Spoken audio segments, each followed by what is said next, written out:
Untuk mensejahterakan seluruh lorong di Makassar, kedepannya pemerintah Kota Makassar akan menggait pihak swasta untuk membantu pola pembangunan dalam setiap lorong di Makassar.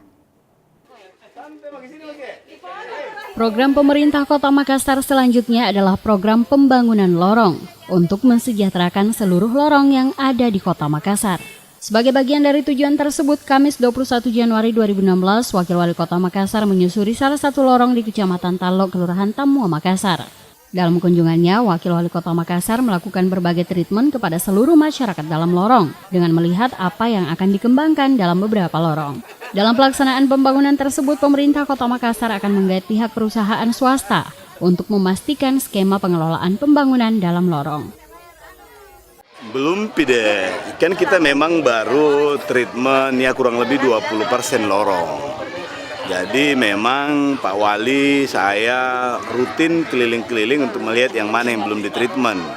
Sekaligus juga kan kita ingin menggandeng pemangku kepentingan yang lain.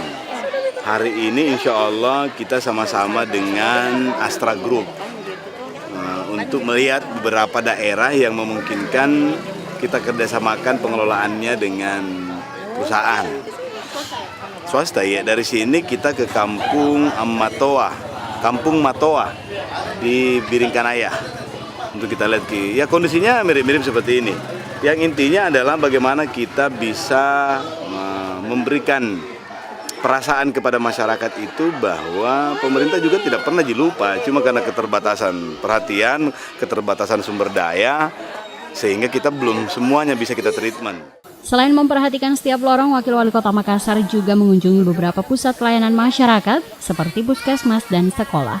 Dari Makassar, Fitriana Sari, GoTV memberitakan.